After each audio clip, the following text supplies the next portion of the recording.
So, Anthony, thank you so much for coming on my podcast. I've had the pleasure of meeting you over the course of 2 years, 3 years, Mhm. meeting you on and off in a wonderful place in Belgium. Uh, and it was quite an experience.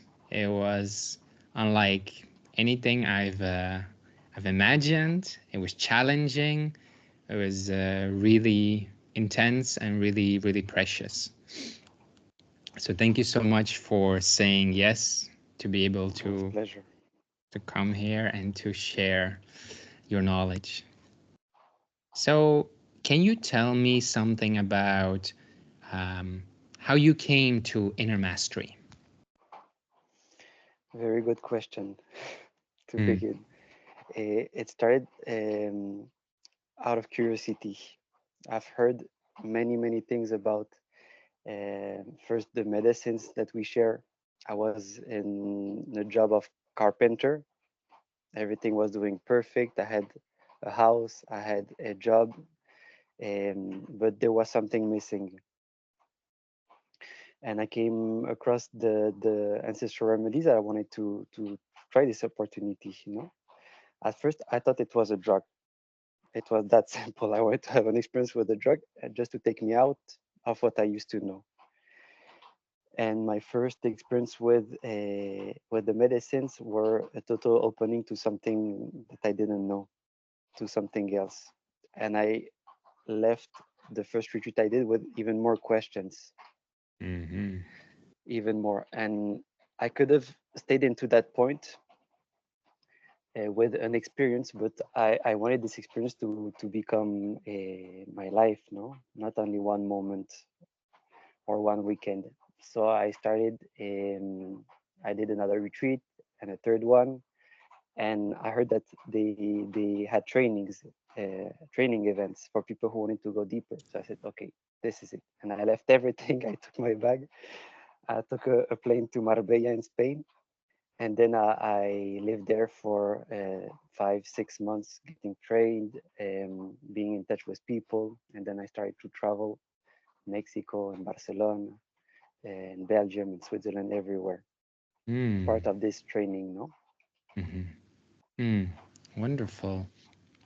Can I ask you, what's like your background that somebody like you would want to come to an event like this? Hmm. First, it's a total act of madness. Totally, because you come to a place you don't know, about to take medicines you don't know. So let's say it's not a rational process. It's not a process from the mind. Because if I had listened to my mind, I would have stayed comfortable in what I know. Everything was perfect. But I discovered that there is a part of me that wants to connect with something true, with something real, and that won't stop until it finds it. Mm, So this is why, independently from the background, these retreat, these events tend to connect with people who also can feel this part unconsciously or consciously, and are willing to step into an unknown path, no, an mhm, unknown territory. mhm. This is why there are no counterindication of age, of training, of even if you haven't done anything in the spiritual world, uh, it's open for everybody. Yeah. Huh. And for you, what challenges did you have to overcome, if I can ask? For me, it was the fear of losing. First, what I had or what I thought I had, and also the fear of losing what I know. No, a lot of this life I had built, and that I was hanging on to. I didn't want to let go of this. First, it manifested in very concrete things: a house, a family, a comfortable situation. But then I realized that it was something that has to do with the internal, the way I was perceiving things. I didn't want, and I don't want to let go of this. The way I knew how to react, to interact with people from everything that I have learned, no? So when I start connect with something new that has to do with the potential, with the fluidity, with an openness, is the most dangerous situation, let's say, for this part of me that don't want to let go of Mm. anything, no. And I can say that this fear still accompanies me, of course, all the time, Yeah. and this is what gives me a direction in a way Mm. in my process. Where your fear is. Yes, and saying yes to it. Hmm. I'm not used to do interviews like this, and I said yes to it because it's something new Yeah. and it's an exploration. And let's say that if you take any situation in life from this exploration, you cannot make mistakes or you cannot do it right or wrong because you're discovering, no? Mm. So it's about moving step by step in this direction. Mm. Can I ask you, in your journey with Inner Mastery, was there like a moment that was really funny, maybe a surprise or unexpected, but just really funny that you remember? Yes, well, there are a lot. But, um, one one was the first time I met Alberto, the founder of this organization. I was in Marbella, I was part of the community, but there was a retreat in the same time. So I wasn't part of the retreat. I went there in the session and we started a round of sharing. And I presented myself. Hello, my name is Anthony. I'm not part of the retreat, but and Alberto cut me. What? You're not part of this? What's happening? What's going on? And this was a huge explosion for me, for everything that I believe. And I started laughing like never because this was the way I was interacting with things. Here I come. I'm not part of it, but I'm here. I don't know why, but I'm here. And when you can see it, naturally you connect with the absurdity of everything. No. Yeah. Also, many other stories like the idea that we can have about death, how it can be an opening to something new. So Mm. unconsciously or consciously, I was trying my whole life to die in a way, or to be reborn, or Mm. and through experiences, through the medicine, through ayahuasca, through bufo, through everything. And every time I said, okay, hope this time is the one. How I'm gonna Yeah. die. And all of these how do you say, these this paradox, no? It's all Mm-hmm. the time like this. The Mm-hmm. more you go into it, the more you can recognize the absurdity of everything that we're doing, searching for something that wants to come to us, no? Yeah. Mm. That's so interesting. I think I've heard somebody else also say that before, that they're like, I'm not really here. This is not for me, but I'm just here, but it's not for me. Where do you Exactly. think people have that from? In my case, I don't know for the others, but something that I can see a lot is the fact that we have totally forgotten our own importance, Mm. and we have forgotten to take charge of this really important part of us that is here, that is present, but that is hiding behind excuses. For instance, Mm. many people come to a retreat. Yes, I come because my friend told me to. Okay, perfect. Yeah. But is it really your friend who took the decision, or is it you? Some Mm-hmm. part. And this changes totally the point of view, because we are not blaming or looking for excuses outside, but really in front of the opportunity to take charge of why we're here, even if in the moment we don't know, Yeah.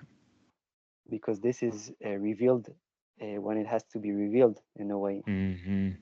But to connect with this trust of and the fact that I don't know why I'm here, but I'm here for a reason, and I'm gonna go until the end of it.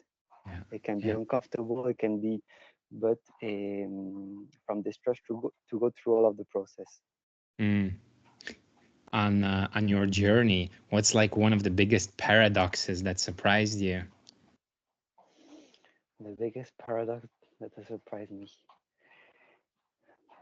I thought that having a new life had to do with changing environment, changing relationship, be into a special kind of space. And now I'm back into a little cabin in the woods after 4 years of process doing my. I started my old job, which was carpentry again, Wow. and I said, "Wow, what's new doesn't have to do with what I do or where I live, but from the place where I'm living it." Mm-hmm. And in some way, this allows me to do all sort of things without this belief that I'm still in the same point because Yeah. I'm doing the same job, I'm in the same relationship. What a shit. Mm. Not because it has to do with an attitude towards what comes to me, no? Yeah, And this yeah, is a huge paradox because you can say at the end, after 4 years, I can look around and nothing has changed. yeah. Not absolutely nothing. And this is madness. And if I take a close look at this thought, this is precisely an idea that I have, and that in a way or another starts creating situation to make me think that nothing has changed. And at some Yeah. point, it's true, but Mm. there's something else going on also. Mm-hmm. I wonder, do you remember when you were looking at yourself in the mirror years ago, how it was and how it is now? Hmm. I had a lot of difficulty to look at myself, Mm. either in video or in pictures. Basically, what was coming to me was shame. Mm. You know, this is still here.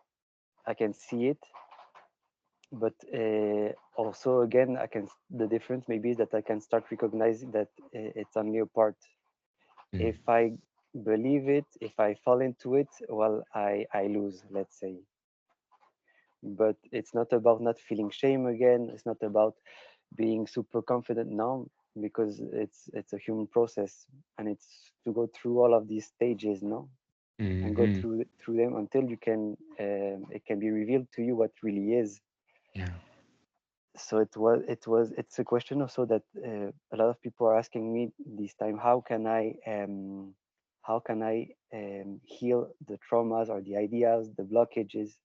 Mm. And a lot of people think also that it's about not feeling them anymore. Mm-hmm. In such case, it would be possibly another illusion, maybe more comfortable because I don't feel shame, I'm confident, I can do whatever I want because I've connected to my being. Wonderful. But what I'm proposing to myself also in my life is to connect with something real, to something authentic. And this includes fear, this includes embarrassment, a lot Mm-hmm. of embarrassment. Yeah. Mm. Thank you. Thank you for sharing. How did uh how did inner mastery help you? Um, the biggest point of this movement of inner mastery is maybe the human community. Not because they do something in particular for us, or but because they are present Mm. unconditionally and supporting whenever myself or everybody opens to receive it. Mm. So it's like a huge net, a huge human net that is here to accompany you from the potential, you know, because as we were talking about, it's very easy to forget, to fall into these mind games all over again. Mm. And sometimes when I can't trust myself or see myself, the only possibility left is to take a moment to look in the other's eyes, people I trust, people who are here to support, and see, maybe they are seeing something else that I cannot see. And in this moment, myself also remember that. So it's a continuity in the process that can accompany us. Yeah. Mm. Um, when you talk about community, the way that I understand it is that in in the retreat center that let's say for instance I visited, there's like a group of people like you who are like-minded, who are all working together, right? How does that like work? Are you guys constantly together or on and off, or is it like family, friends, Hmm. colleagues? A bit of everything. Mm. Let's say first that we are here for our individual process. That's the way Ah. we enter. Mm-hmm. But at some point, this individual process puts itself at the service of something bigger, Mm-hmm. and it's entering in a consciousness that I've lived my whole life separated, isolated in my own way, and little by little to open up to some new ways, no, that maybe can transform me totally, but I don't know because before I had this wall. So little by little is entering into this trust and going deeper into bonds that we create with people. We can call them friends, family, also co-workers because we work together. But it's be able to interact beyond the roles or the social relationship that we know, because we know that these relationships, we know how they end.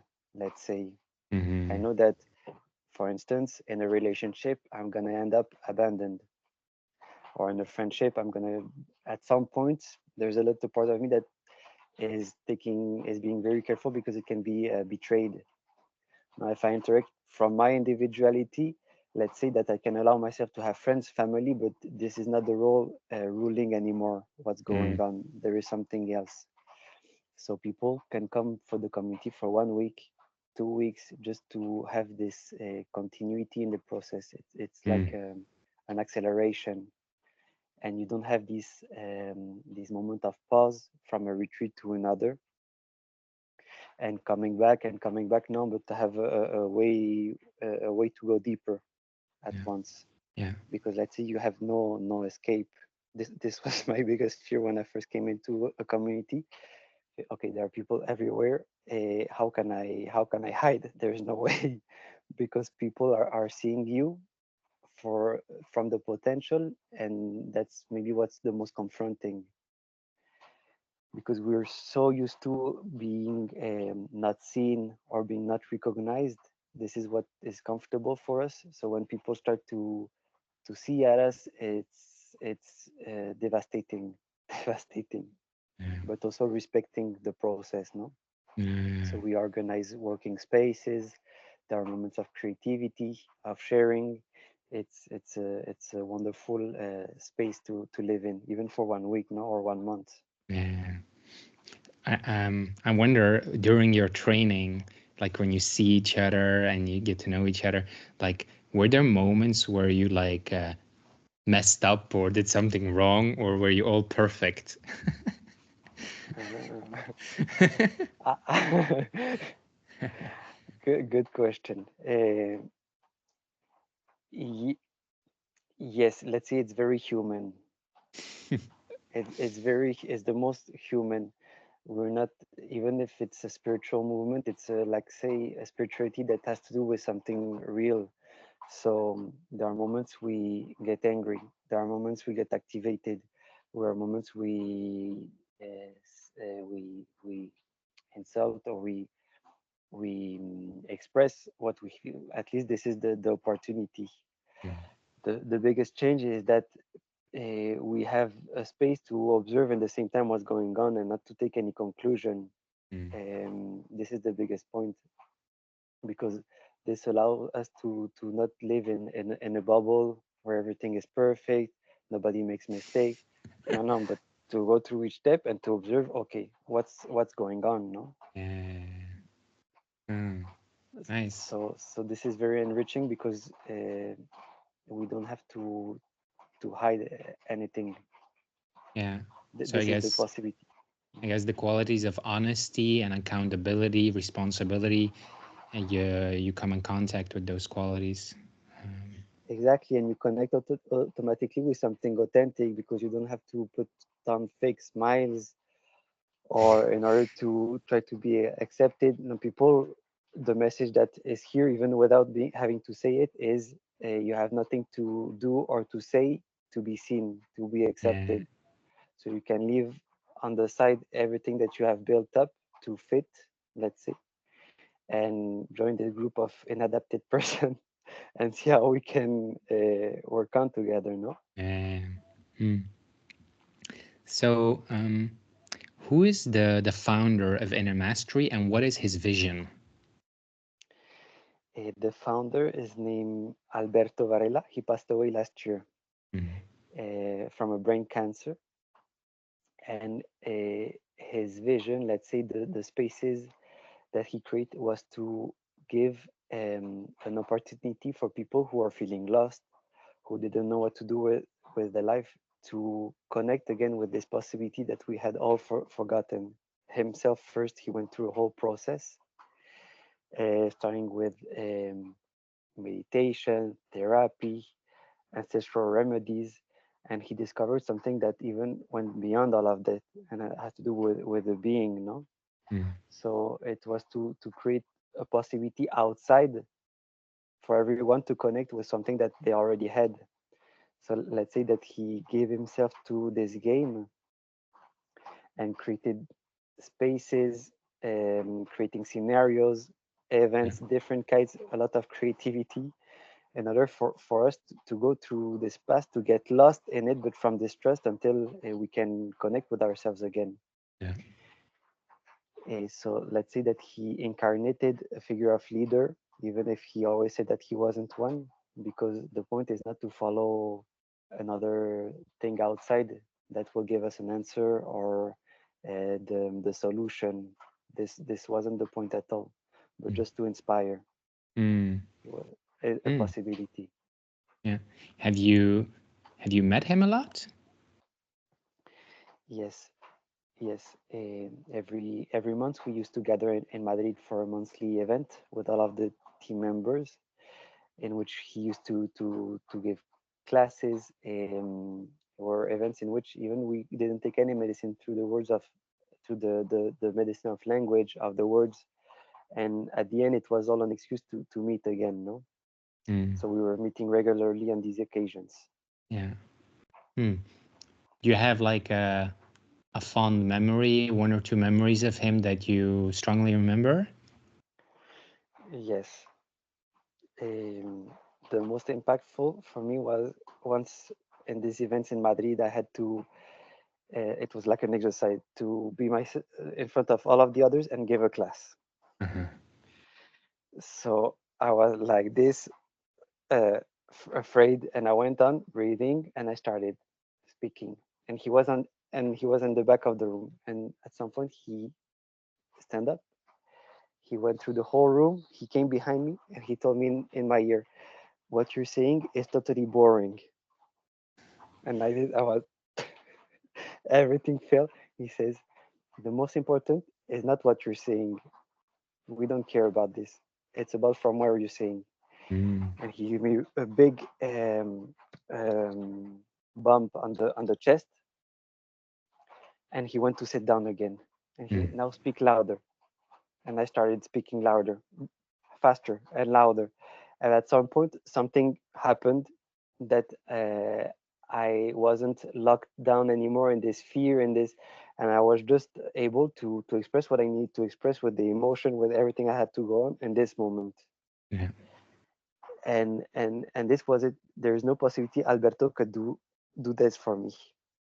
He inspired. For me, it was a total act of madness, but I had this little light. I said, go on, go on. You have the green light to be what you have to be in this moment. Yeah, yeah.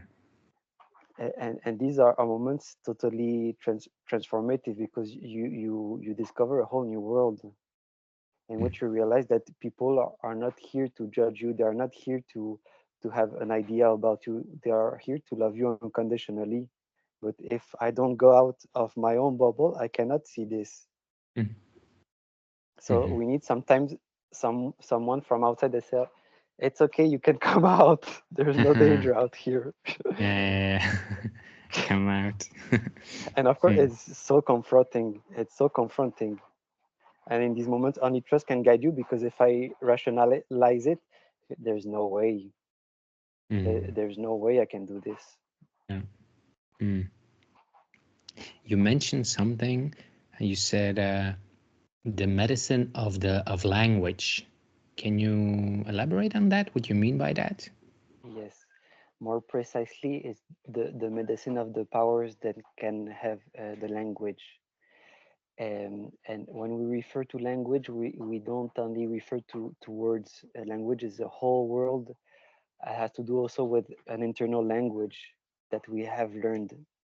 Outside, it can manifest through words, through nonverbal expression from the body, but also it's a whole structure that is inside.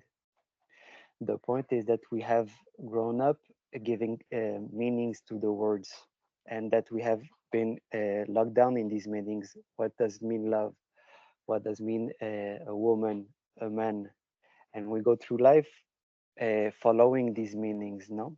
Mm, So in these spaces, we play with that of re giving a new meaning, or at least destructuring the old meaning that we have of words, and this opens up internally a whole new possibility of comprehension of how life unravels.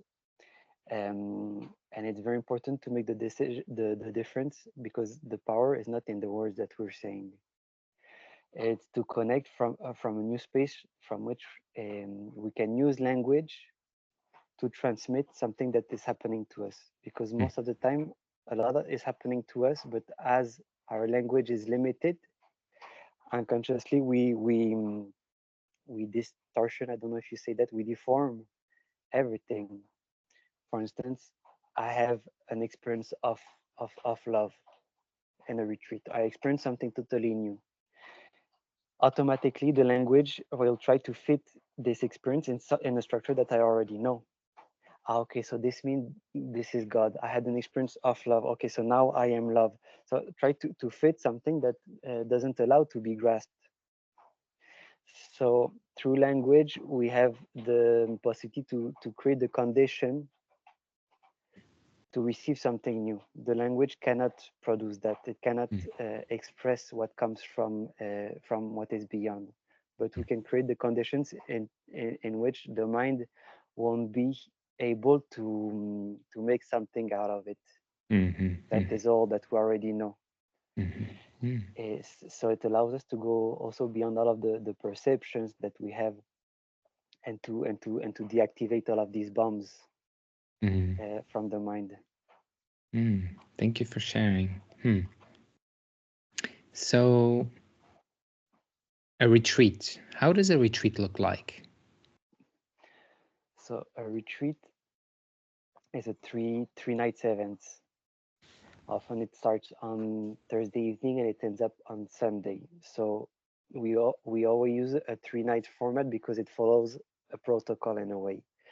Let's say the first day is in order to open up. First, I need to be in trust, to start to relax, to receive, and this is what the second day is for. Starting to let in. Once I have opened up, I can start to receive, to enter, to go in. And the third day would be to now come out, from this internal process observation, come out, but from a totally different space. Mhm, And it has to do with the process that we can live in our everyday life. No, if I don't open up, I cannot receive, I cannot enter. If I don't enter, uh, every time I want to go out, to interact with the world, with others, I will do it from the same space as always. So it follows this process. yeah. In this space, to accompany it, we have different moments in which we will share ancestral remedies, um, moment in which we will use language, body dynamics. It's about including everything into this space, because each moment has its own function to accompany. Mhm, Let's say that the medicine would have to do with more of a internal process, individual, observing or feeling things that I haven't felt for years, and then a moment to go out through language, through expression, to see how this that I have discovered can be integrated with all of the rest. mhm, In many shamanic cultures, or the way it is shared, this medicine, it is a lot focused on the experience with the medicine, and it's very interesting experience to have. No, a connection. And at some point, we realized, okay, now when I have to go back to my life, when I don't have these medicines, when I don't have the shaman, what do I do with all of this that I have discovered? How can I open up a space for this to be integrated in my relationship, in my everyday life, when I'm in front of a situation that I haven't planned? So this is why our these spaces of integration every morning after the night session with the medicine, to bring back everything to the territory, to something real that we can touch or that we can really experience with the Mhm. others. Mhm. Sometimes it's more comforting than the sessions, because in the sessions we're at night, there's very low light, candle with music, we can do anything, nobody sees us. But in the moment we're in daylight, people are around us to listen to us, to see us, and maybe it's the most confronting part, you know. Mhm. This is why it's important to have both paces, Mhm. to have a complete experience, not only that stays halfway. Mm. Al- Thank you. Also, also through the integration of the body. This is something that we forget a lot, and that we're seeing each time more. The fact that no matter what experience we had, if the cells of the body haven't didn't integrate this experience, Mm. also we stay half, because we can have all of the comprehensions of the world. If in the moment I meet a woman and I look her in the eyes, everything start to the body gets tense, sweat. Okay, but I connected with love. What's happening to me in this moment that I feel insecure, that I feel in mistrust, that I want to run away? Because the body is still stuck at some point in the past, Yeah. and the way we have to move, to look, to eat, to breathe. So it's very important to accompany in this way, and it's very delicate, because the body is the most vulnerable point, is the most Mm. innocent part. Mm. So all of the shames, the traumas, the wounds that we have are also in the body. Mm. Mm. Thank you. Can I ask you, on these retreats? I know not on all retreats, but usually, what's possible? What medicines are or can be offered? Uh, the main ones that we share um, every night are the ayahuasca. It's a medicine that comes from the jungle. It's a mix of two plants, the chacruna and the capi, and it's a beverage, so we take at night. It's a session that lasts more or less 5 6 hours. So Mm. it's a very feminine energy, very introspective, and that has to do with mostly with the unconscious. Be able to open up the box and observe all of these unconscious patterns, whether it is mental, emotional, physical, also it can be very, very in the body, and spiritual. Open up this wider vision. This is for the night. During the day, we have other medicine, like for instance the kambo, which comes from a little frog of the rainforest, and has to do with a detox medicine. So this is after we have experienced the ayahuasca, sometimes the cosmos, this opening. The kambo helps to integrate this in the body.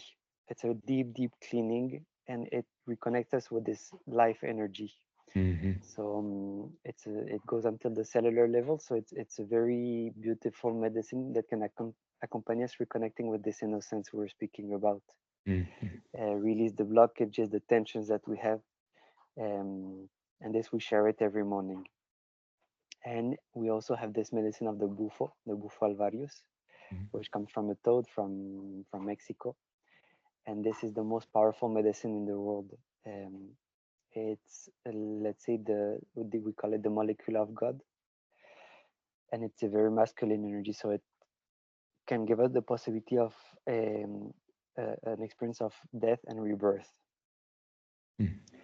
We experience like this because it's like connecting with something that is beyond, but at the same time that is in the deepest part of us. Mhm. So when we connect with this unity, with this totality, the mind thinks that it dies. It's not that the mind actually dies, neither the body. But it's, let's say, the power that in the moment has the mind of controlling, of trying to define an experience which cannot be defined, and which is the essence of life. When life visits us and all of its strength and all of its beauty, there is no way the mind can do anything with it. Yeah. So it's an invitation to let go and to surrender to this experience of oneness, Mm. reconnecting with this source. Mm-hmm. Um, and we have also the medicine of the San Pedro, which is a beautiful medicine of opening of the heart. It's a cactus that comes also from Mexico and from South America.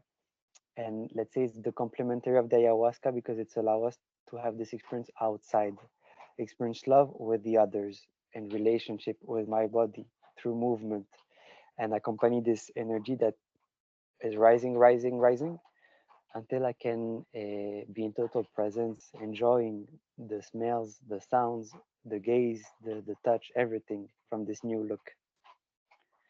So let's say that all of these medicine are complementary. Sometimes people think or ask me if it's not too much to take all at once. For some part of us, yes, it's too much. Um, it's too much for this part that is used to live little, to have little feeling, little opening, just the strict minimum. But when this medicine enter, they are here to give you everything they can in this moment. Mm. And so let's say it's little only for a small part of us that think it's little. But what's happening is that we have the possibility to integrate a lot of things also through them. Yeah. Mm.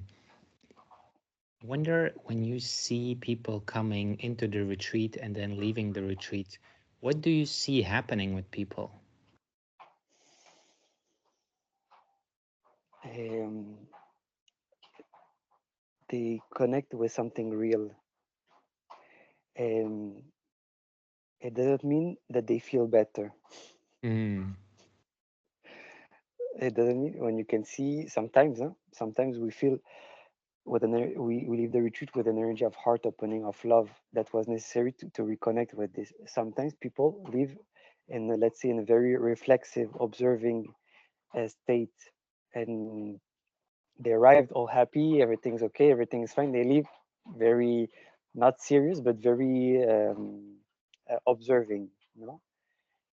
And this is wonderful because it's not about getting better or getting worse. It's about seeing in which point I am in my life, the something the most in the most raw way possible, no. Mm. And this can be very confronting but also very liberating, because when you connect with something real, little by little you can see in the same time that you don't need all of these fake things to keep surviving. Mm-hmm. No, this is what it is. This is how I am. Maybe I'm fucked up, but at least I can recognize it, and it's and not take any conclusion about it. Yeah. Because when I connect with something real, I'm opening the possibility to ex, to experiment everything from a new place: sadness, fear, my relationship, happiness, but not from a false. Yeah. Mm. So sometimes what we do is a little video before and after, Mm-hmm. Mm-hmm. and the change, whatever it is on the face, on the look on the body, is impressive. The most interesting is that the people itself sometimes cannot realize that. Mm. Often we cannot see the whole magnitude of what's happening, and maybe it's for the best, because this way we don't take conclusion. Okay, I was feeling better, now I'm worse, or I was worse, now I'm feeling better. No, it's a process. Yeah. But you have connecting with something new, something different. This is the most important part of it. Mm. When you have people coming to a retreat and then you see they leave, and then I don't know if you ever see them back, or if you hear them, if you stay in contact with them, like, do you do you ever know, like, hey, what happened in this period? What impact was there on your life? What? How was it for you? Do you know these things? Yes, because we're in touch, not even every retreat, but all the time we're in touch with these people. Mm, Um, this is the most important part of the work, let's say, is to keep this bond uh, alive. mm, Many people have extreme changes in their life, um, change of work, change of relationship. Let's see that what we can see is a huge movement happening that manifests with the job, with a relationship. But I can see also an internal movement going on, because despite all of these external changes, the person is uh, in movement. This is the most important, because sometimes the the the um, the pattern that we have is to get stuck at some point. So these retreats give a big impulse and inspiration to be in movement, mm, and then will unravel when it has to come at each point of the process. No, mm. so it's very. I'm looking and following a lot of people very with a lot of interest. Yes. No, sometimes people have a whole change in their life, and after a year or 6 months, they tell me, "Wow, Anthony, I realized that deep down nothing has changed. I'm still the same as always." I said, "Wonderful. Now we can go deeper. Mm, Now we can go deeper, because you can realize that all of these changes doesn't have to do with again with a relationship, with a place of living. It has to do with the comprehension that we can have going through all of these stages." mm, mm, And this is a topic that we speak a lot about: what happens when a whole life project that I have built or that I have changed bring me to the same point as always. mm, It's a divine point in which each time I can go deeper towards a re-encounter with what's authentic inside of me, with what's real. Things will change, but here I am, and to go through it from this presence. yeah. Wow. Hmm. What is your role? I have many. I have many. Uh, and the retreats, you mean? Yeah. Um, in the retreats, I'm a facilitator, Hmm. an integrator. Sometimes I translate also. Sometimes I do the cooking, sometimes the cleaning. Mm, I do everything. When I go back home, I'm a father now. All of these roles that we use in the retreats are here to help us to occupy a space, a function. And so this is why we tend to do of everything. Um, and the most important is, again, from to do it, giving our best, whether it is cleaning a toilet or giving an ayahuasca session. And that's what we transmit also to students that are getting trained.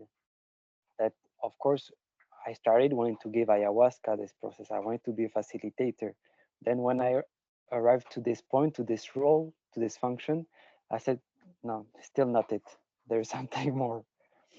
So it's about moving into the space using different roles depending on what's necessary in the moment. No, mm, um, it's being able to use everything consciously, mm, everything that is available into the space. mm. I play the guitar also, so sometimes I'm the musician. Did you ever feel like you wanted to give up, or like, ah, this isn't for me?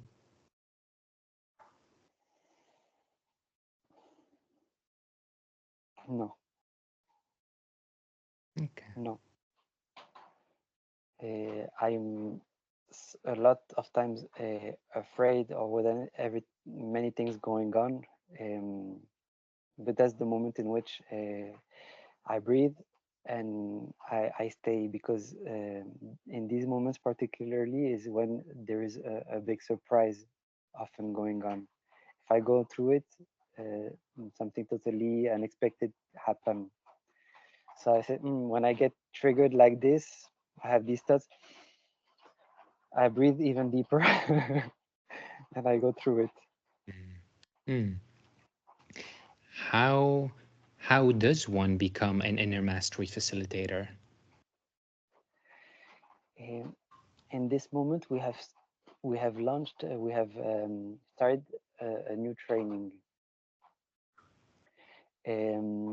It's not a training to become a facilitator. It's a possibility that can come out along the process, depending on which point everyone is.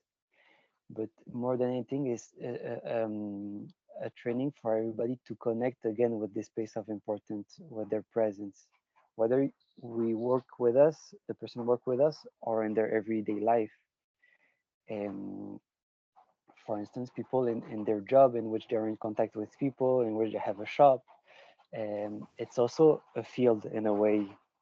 So the point of this training is not to become someone, is to learn how to interact with people, not from a role, especially from the human point of view. And Mm. naturally, when we're in this space, there's a field that appears around us when we're in this authentic space. When we're in the role of a facilitator or of healer or of a patient, there's no field because we're stuck into a character. Is to connect with the presence in which you will be able to share yourself with everything and everyone. So Mm-hmm. what does it mean? It means that we we mm, we create the conditions for each one to be able. For instance, we use a lot this example of a barber or a hairdresser. And his salon, he has a field. There are people coming in. There are people here. So it's about to connect with the human touch, to be able to listen, to observe, to receive. And this is the same when you give ayahuasca. There's a field to observe, to listen, to share whatever is available in this moment. It's something that I'm saying into words, but it's something very natural at the end. I'm observing a lot the baby that I have. The baby is already present, giving and receiving everything that has to give. But we learn how to act in a certain way to be received, to fit, and we can fall into the same trap being a facilitator as well. Okay, now I'm the facilitator. I know you don't, so I'm gonna give you the answer. No, and this way I'm totally interfering with the field, with something new that can happen and be discovered as much in myself that in the other. Mm. So it's a training in which we don't learn knowledge. It's a training in which we unlearn. Mm-hmm. We destructure everything, you know, and that's when we can connect with the authentic meaning of what we're doing. Mm-hmm. Mm-hmm. It's about an encounter, and this encounter can happen if there are roles Yeah. that we're playing or expectations about how I'm supposed to be or how the other is supposed to be. Mm. Were were you always able to tap into presence, and is it easy for you now? Like, is there something specific that you know you can do to just be present instead of being stuck in a role? I would say it's all about it's like a dance. It's like a dance because I know, and we need the roles. The roles are very useful. Mm-hmm. The only point is not to believe it, not Mm-hmm. not to believe myself, and not to believe the others that think that they need a solution, that they think whatever. When we come to a retreat, we have a whole of luggage experience, and the first thing that we do is try to find people to believe us because this is how we keep in the Mm, same way. mm, But mm, when you meet someone that say, I don't believe you, no matter I'm here, I listen to you, I receive you, but I don't believe you. mm, That's allow us to play this role, but knowing deep down that we're not a role. We're just creating a little scenario. We're playing it 100%, mm, and what has to happen. mm. So it's about not taking it too seriously, no. and from this point we can allow ourselves like to play anything, you know, and enjoy Mm, it. mm. When you have people coming to a retreat, in general, like with what kinds of challenges do people come, and like, can they expect to fix it all? They can expect it, but I don't know if it will happen.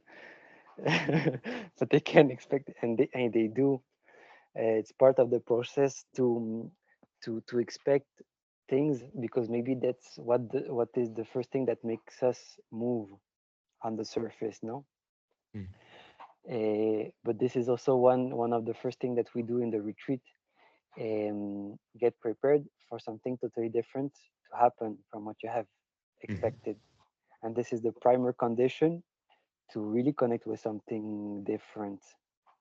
Because if we have expectations of all kinds, people have trouble with their family, they are in some point in their life in which they're stuck, they cannot move forward, they have a lot of conflict, as much internal but also with people around them. And of course with this problem come expectations. The biggest part of the work that we're doing is not giving medicines or telling people anything, is to deactivate this expectation. Because only in this moment I can connect with something different. I can relax. I'm not here chasing infinitely a goal that tends to never be fulfilled. So we don't say do not have expectations, because we know that that's not what happens in real life. People mm, come with expectation, but sooner or later they will be faced with it, with the possibility or to surrender that things are not going to happen the way I want, or to surrender because I've seen that the way I want and that I've been chasing my whole life doesn't work. So naturally, I'm invited to try something else, something different, you know. And in this moment, we can go deeper into these topics, and it's mm, very interesting. mm. What is the real reason people need a place like Inner Mastery?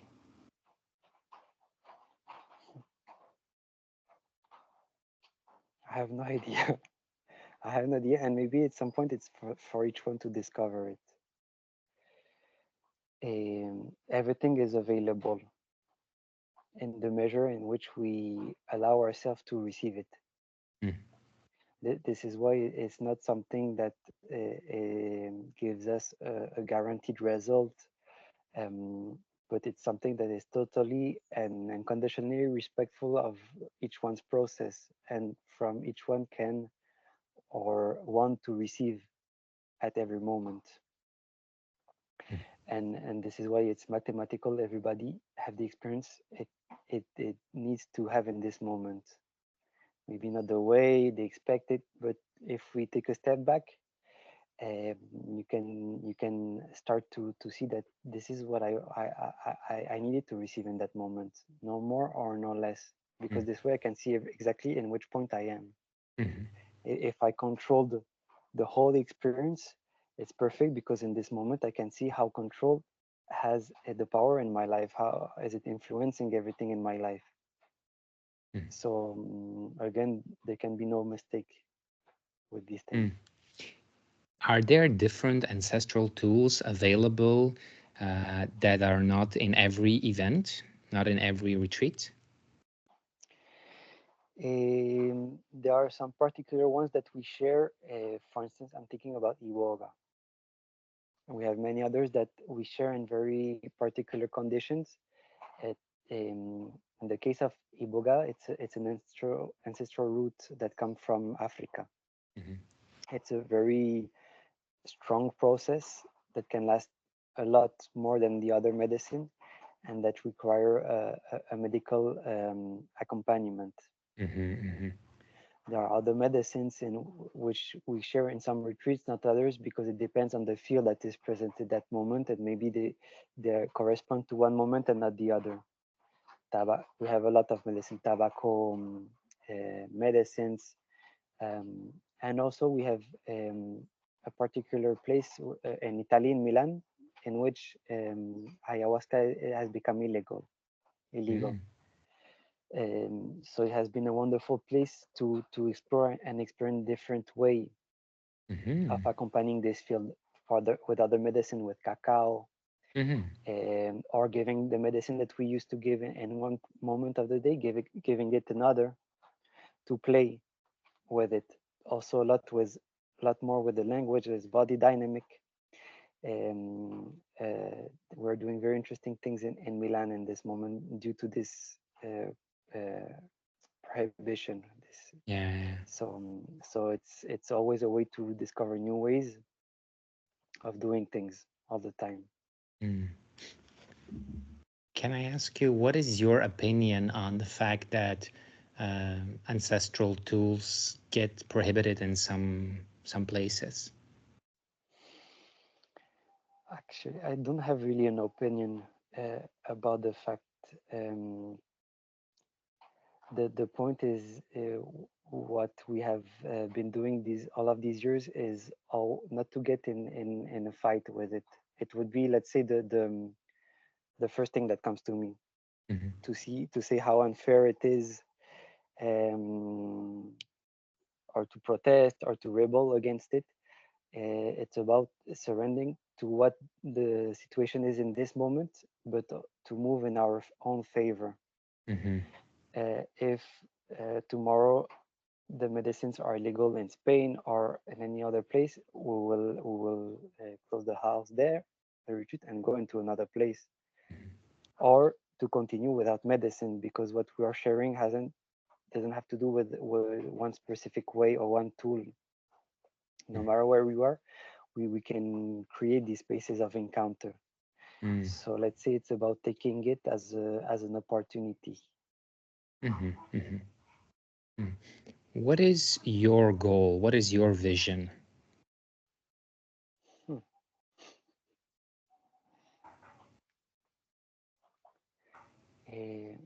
Right now, I'm in a very interesting moment of my life, uh, in which everything that I wished for, um, really deep down, is starting to arrive. Mm. It's not, it didn't happen the way I expected, and let's say that this allows me to receive it totally differently, to really receive what's happening to me. Let's say that my goal was always to have a family and living in a cabin in the woods, which is happening in this moment. But at that moment, I could have organized myself to buy this house, to find a woman, the first one I met, to have it at that moment. Mhm. This is would have been, let's say, the easiest way. I've totally let go of this goal, of this idea to have a baby. Also, I've totally let go of this idea, and things are starting to happen in a total unexpected way. Mm. And I realize that this comes to me. There's part of me that says, no, no, no, no, no, no, wait, wait, wait, wait, wait. I have planned it for a few years later. Not now. I'm not ready. But no, it's coming right now. Mm. Do you want it or not? Mhm. So let's say that the goals eventually happened in the moment in which I let go of it. Mm. And this is devastating for all this part of me that wants to plan everything, Mhm. because it's already here, it's already coming. So now it's about integrating all of this, no, and about to enjoy in the very simple things. This is something that I've always looked for, to be able to be present and to enjoy in even in the most simple things, taking a shower, being with the people that I love, doing carpentry, cutting wood, very basic things, Mm. but to give in totally Mm. to it. W- What impact is it having being a father on you, if I may ask? Is the most confronting thing that ever happened to me, being a father, Mm. because I had no idea of how it's going to be. People tell you, are you gonna see? In this case, you do this. In this case, you do that. Many videos. We watched many videos. But once the baby arrived and I had it on top of me, it was totally. It has no words. This experience, because it's a total act of accompaniment of a total vulnerable being and being present all the time without knowing, without having a clue of what to do, what to say in every moment. So we're doing a great job with Paola, the mother, and it's doing well. But it's very confronting because all of these patterns, all of these ideas I could have with the baby, it's totally pure. So when it arrives, all of this is amplified, is amplified. But the baby is not here to judge; is here to receive. So to do the best, no? Mm. Mm. You don't want to run away yet? No. I'm breathing a lot at many moments, Mhm. but no, no, I Mm. want to stay here. I want to be here. About the retreats, can you tell me something about, like, you have a lot of individuals going in, but there is a group dynamic. Can you tell me something about the group dynamics? About the people participating, Yeah, or participating. Yeah. more and more, we have a base of people that have a continuity. So there are no longer people who come from each time less for one experience and then never come back. It still happens, but more and more people start to comprehend that it's a process. So it's very interesting because when you come back to a retreat, you say, but I know you. And you already know that person. You have already gone through a process, and this allows to have more, even more trust, Mm. and to give bigger depth to each event, Mm-hmm. because we start to know what all of this is about, or we start to open up each time more. And this is also what's happening in these events, with the possibility of traveling, also meet other students from other country, from Germany, Turkey, Italy. Um, so it's a very interesting phenomenon that's happening Mm-hmm. between all of the participants. Are you also, when the retreat's starting, are you also observing that there is a group forming, a dynamic in the group, and going a certain way or a certain theme that is very present there or something like that? Yes, yes, this is the most interesting for me, to observe this, because even if it's an individual process, there's a totally a group dynamic, topics coming out, and it's sometimes obvious, sometimes not. Mm-hmm. The most interesting for me is when I see that I'm part totally of this dynamic of the Mm-hmm. topic. Mm-hmm. I'm not an external element seeing it. No, no, no. If I really want to be present in it, is to dive in it with Yeah. everybody and see how we can get out of here, no? Because Wow. sometimes we get into very deep topics, Yeah, yeah, and if I don't get myself into it as well, there is nothing I can say to them or to do, or um, it's about accompanying it from outside, from inside. yeah. Last retreat in Switzerland, we had a very interesting topic about the expectations, you know, and how they condition all our relationship. And I could relate a lot to this topic because I was living it in my life, in my family. It's Mm. not something that I took out of books or videos. I'm living it, and many moments I don't know what to do with it. So it's about sharing from this neutral ground with Yeah. everybody. It's interesting, it's like when you see a good facilitator, it's like you can wonder, like, are they following textbook techniques that they learned or whatever? Or are they really like instinctively, or are they like, did they pray for guidance and are they following guidance for you?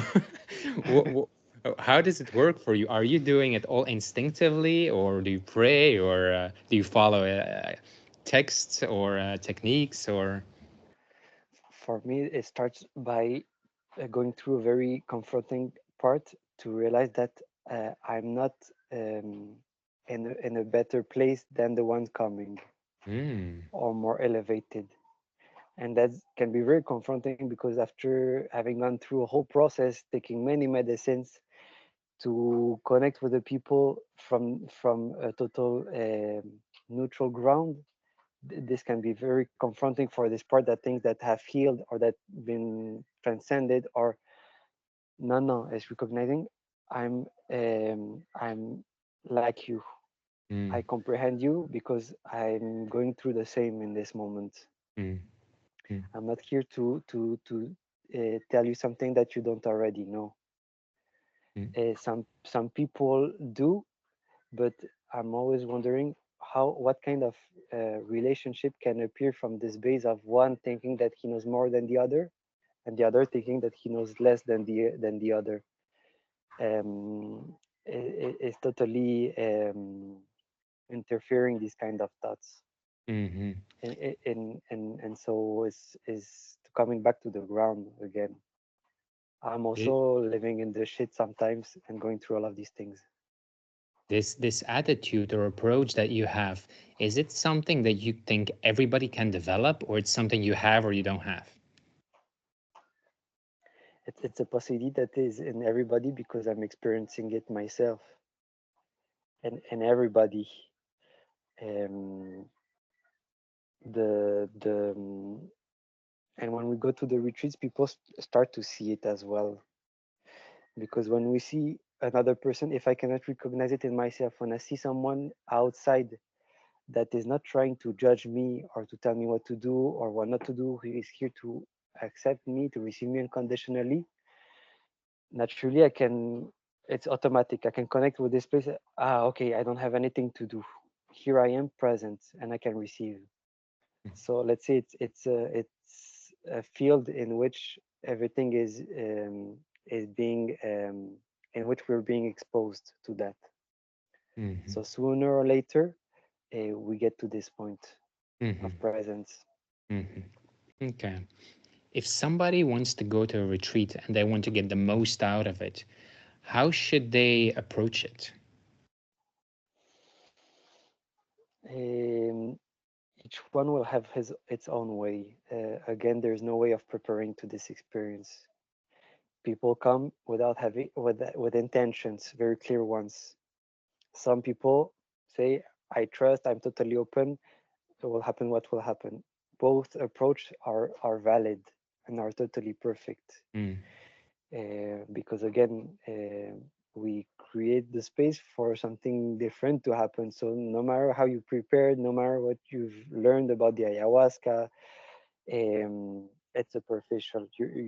Each one is doing it perfectly. Yeah.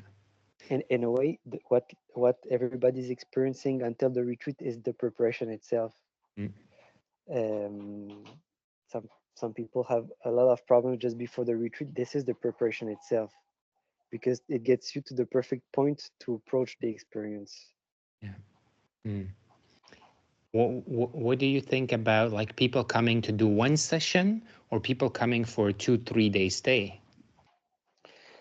Again, the maybe, and that's what we recommend. After 2 3 days, the depth can be bigger. But again, we're not here to judge if somebody come for one night and maybe at this moment he needs it or that's what he can. So there's both aspects. No, at some point we would like to invite people to do a long stay because we have experienced ourselves. We see how the different it is between one night or 3 nights, Mm-hmm. but also to have this comprehension and this observation at which point everybody is.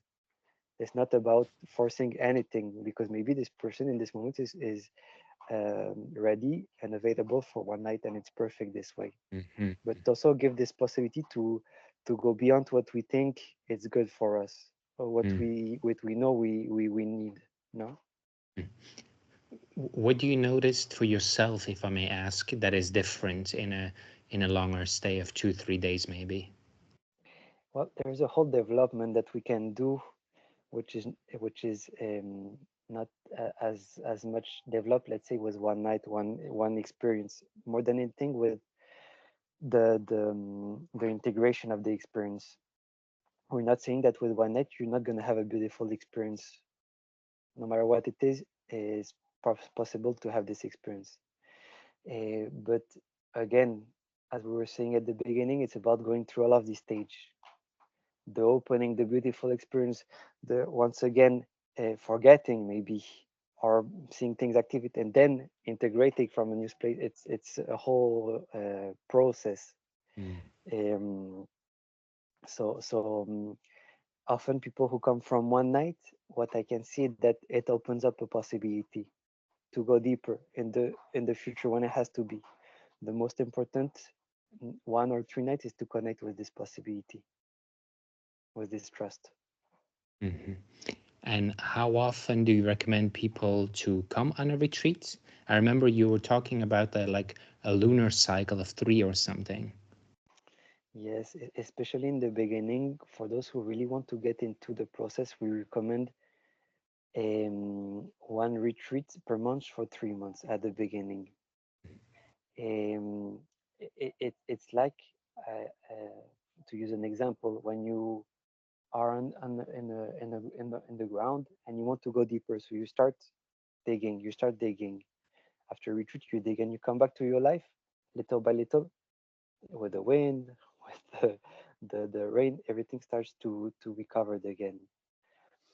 And at some point we haven't been able to integrate really this experience. To do it, to have a continuity in the process, allows to go deeper enough to be able to crystallize this comprehension, Mm. to have a structure that can accompany us in a more continuous and sustainable way in time.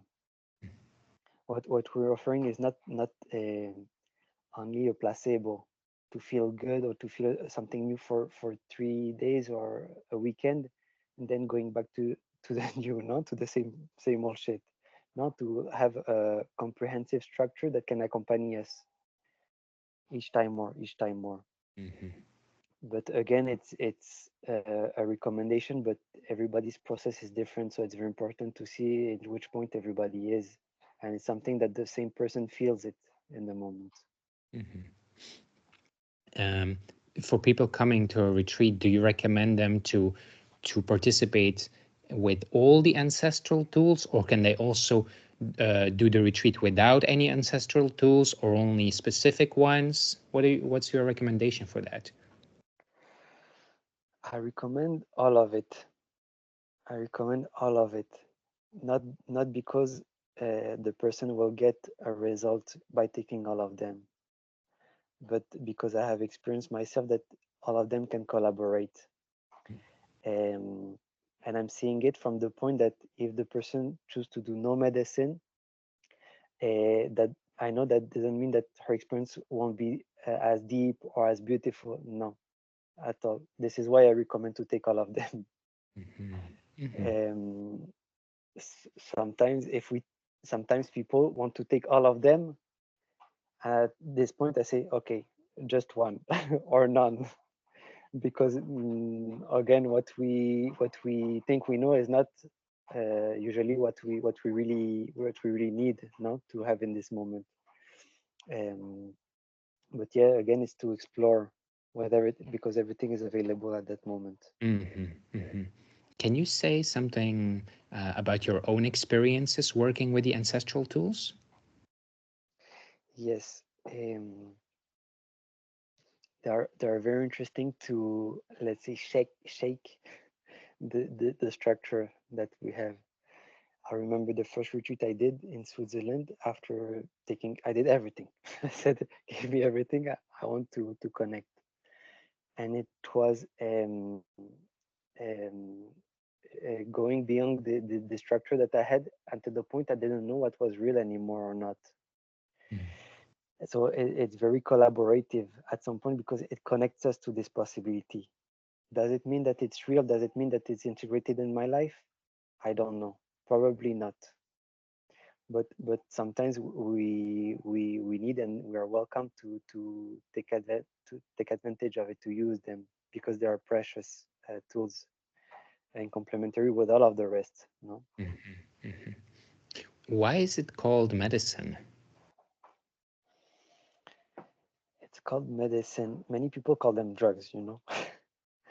But maybe the difference with the drugs is that um, they do not work in an automatic way.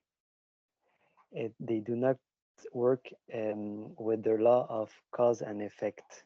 I take a this, so I have this effect. Mhm. And this is the most beautiful about it, is because they have their own intelligence. So when we take it, what it does is this intelligence doesn't impose on ourselves. It's an encounter with our own intelligence, and to see until what point our own intelligence let in this other intelligence is Mhm. like a dance, no, a collaboration to help us to see something that is happening in the moment of an encounter with something coming from outside. This is a medicine, and as medicine, let's say that they do not have the power to heal us per se, again because they don't impose. It's not if I'm sick and the medicine will heal me because I'm sick. No, it expands this vision to see what's happening in this moment in myself, in a very screenshot, no, of what's happening in me. Um, when you say the word intelligence, I wonder, how do you relate or understand it? Is it like life force energy, spirit of ayahuasca, or how do you understand it? It's something very natural, very, very fluid, and that has to do with life itself, because all of these medicines come from nature. There are essential elementary rules of nature that we've totally forgot because we work in a rational way. Again, cause and effect. If I do this, I will have that. If I don't take this, I will. And the medicine give it a total spin. All the time they are telling us they don't work. Life doesn't work the way you think it does. Life is not what you think it is. You are not what you think you are. And this is very beautiful because it connects us with the essence of life again that we have forgotten, but it's here, this intelligence, this mastery, this inner mastery. It's something that is already here, so they collaborate us to reconnect, to remember that we can give it many names, Uh, many names. do you believe in spirits, and do you think it is a spirit of ayahuasca, for instance, or not? It I can feel that there is a spirit in this medicine. There is a spirit in every medicine, but the fact that it is natural is that it connects us with something that goes beyond the spirit itself that is in this medicine. Mm-hmm. It means that it doesn't lock you up in another definition or in another point of view. It Okay. opens. Mhm. Do you also see people coming back again and again and again and again, and like where there is maybe where you need to give advice for integration? Yes, um, our our our approach, our accompaniment, it's not about all the time giving what the person thinks it needs. You know, sometimes the support is to say no, Mhm. knowing that we're not saying no to that person. We're saying no to this part that is is ready to do anything to keep feeling and to keep feeling. And we say, maybe this is not what you need in this moment. But again, it's not saying no to this person.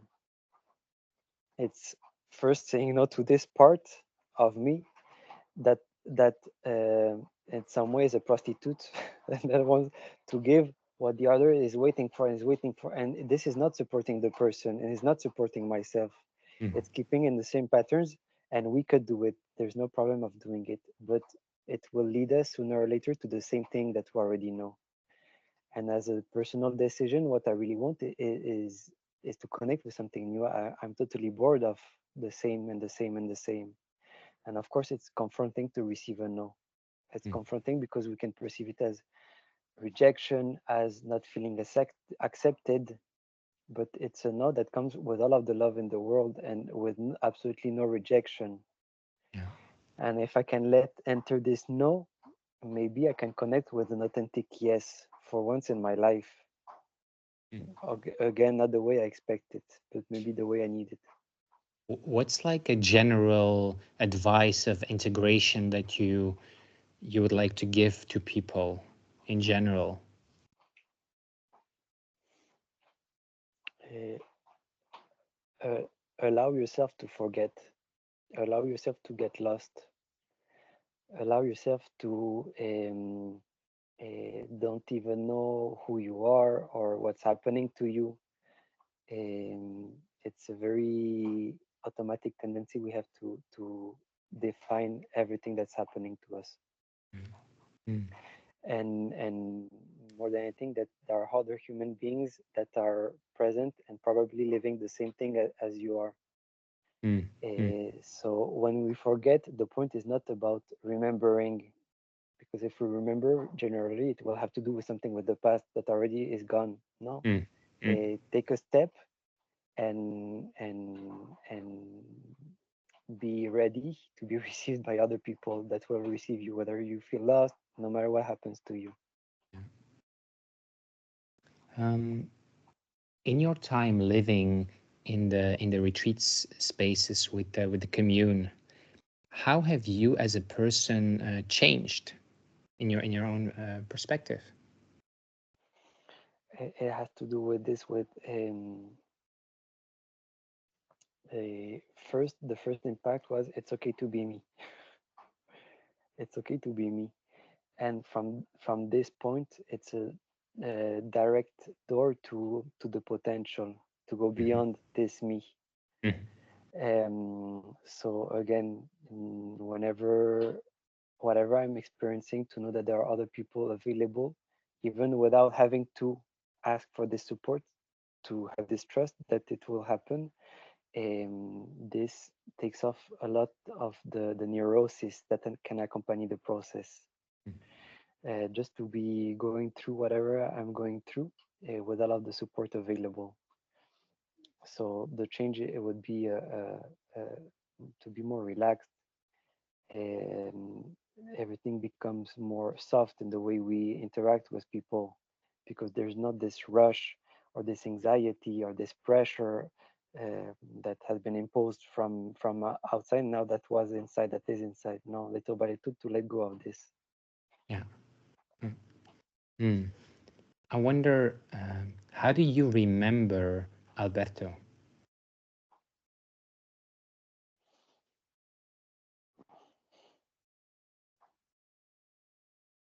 uh, the message is it's possible. Mm, This is the deep message that I've received, and that is still inside of me. It's possible. mm, And even when I think that nothing can be done, that there's no way out, that is totally impossible to for this to happen. There is always this coming out like strongly. It's possible. The mm, possibility is here always for everybody. yeah. Mm. Can you say something about this topic of exploration and humanity, exploring your own humanity, what it means to be human? I'm living it right now. I don't know if I can show you Mm, this with the clothes, mm, with the tools for cutting wood. mhm, Um, very simple things. This is the most complex, huh? To go back to the simple, because we make everything complex. The mind makes everything very complicated. Um, but it's about rediscovering step by step everything. But this can only happen if I forget to do everything. mm, Because in a way, if I already know how to cook an egg, how to take a shower, if I already know that, I cannot experience it. I'm living again and again the same experience. So it's a process, no, step by step of unlearning everything. And in that I get a lot inspired by the little baby who has absolutely no experience, no knowledge, and that can see the same toy for 10 times, and it's like if it's she's seeing it for the first time. This inspires me a lot, a lot, a lot. Mm. Thank you for sharing. Do you have any last message or something you'd like to share? Yes, I am each time more and more happy to meet people who want to go into this process, want to meet from a totally authentic way, who are tired of pretending, and who are ready to dare to expose themselves. I'm really longing for to meet people like this, and it's happening each time more. Mhm. And I'm Thank you. very looking forward to meet you, Igor, Yeah, very yeah, soon. It's been a long time, but it will be really my pleasure. yeah. Yeah. Thank you so much. Thank you. I know going to your events or the retreats, there are like sometimes like promotional things or like if you take a certain combination or trainings, are there any specific things that you want to highlight now in terms of what's happening in the company? Yes, well, there are these trainings every month. We have created a few years ago a club, um, which is we gave it this name, but more it's to give a structure to all of these community, with the possibility of travel, of getting trained, of having access to all of the content online. And of course, on an economic level, it gives advantage, of course, to be part of it, because it's a way of seeing your process in the continuity and not of a spontaneous occasional thing, but to really give the importance to this. And also, if you come 2 or 3%, also we have benefits in this sense. Um, but again, the most important is to be coherent with your situation in this moment. The most important is if you feel it, if you're taking this decision, everything will collaborate you Mm. step by step. Amazing. Thank you so much, Anthony. Thank you. With great pleasure, Igor. Thank you With for great your pleasure. time. Thank you for your sharing. It was wonderful to listen to you. With great pleasure. Let me end the And hope to recording. see you soon. Yes. Yeah, yeah. I bet I will. Where are you in this moment? So, now wait, let me end the recording.